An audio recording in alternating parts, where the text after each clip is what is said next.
சீரியல்களின் full எபிசோடுகளை Sun டிவியில் ஒளிபரப்பான உடனே எக்ஸ்க்ளூசிவாக சன் நெக்ஸ்டில் மட்டும் ஃப்ரீயா பாருங்கள். நீங்க எதுக்கும் கவலைப்படாதீங்க. என் மக கயல அவ விரும்புற எழில் கூட சேர்த்து வைக்க வேண்டியது என்னோட பொறுப்பு.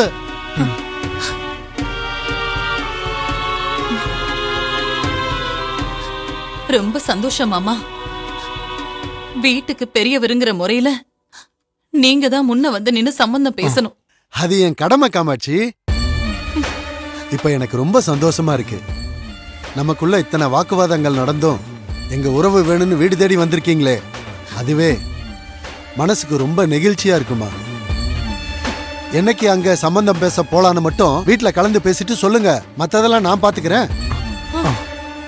ஆமா காமாட்சி, எழில கயல் கூட சேர்த்து வைக்கிறதுக்காக தான் ஆர்த்தி கல்யாணத்தை பாதியிலே நிறுத்துனீங்களான்னு நம்ம சொந்த பந்தம் எல்லாம் உங்களை காரி துப்புவாங்க. ஆனா அதெல்லாம் நீங்க யோசிக்காதீங்க, நீங்க தொடச்சு போட்டுருங்க. அவங்கள எல்லாம் நான் சமாளிச்சுக்கிறேன். ஏ லூசு, வாய் மூடு. எப்ப எதை பேசணும்னு விவஸ்தை வேணா? இல்லங்க, இந்த கல்யாணம் நடக்க கூடாதுன்னு நான் தப்பா எதுவும் சொல்லல.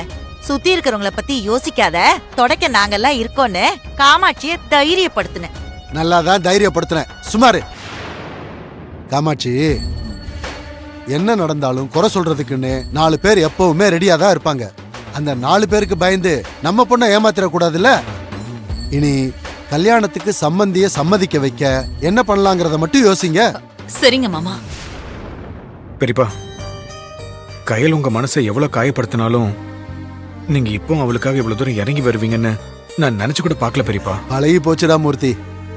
கயல் மேல இருக்கிற கோவத்துல சம்பந்தி வீட்டுக்கே நீங்க வரமாட்டேன்னு சொல்லிடுவீங்களோன்னு நான் பயந்துகிட்டே இருந்தேன் மாமா. ஆனா என்னோட எண்ணம் தப்புன்னு பொட்டுல அடிச்ச மாதிரி நீங்க முடிவை சொல்லிட்டீங்க. காமாட்சி, சொந்தம்னு இருந்தா சண்டை சச்சரவுலாம் இருக்கதான் செய்யும். அதை எல்லாத்தையும் மீறி என்ன நடந்தாலும் நாமெல்லாம் ஒத்துமையா தான் இருக்கணும். ஒருத்தருக்கு ஒருத்தர் எப்பவும் விட்டு கொடுத்து தான் போகணும். சரிங்க மாமா.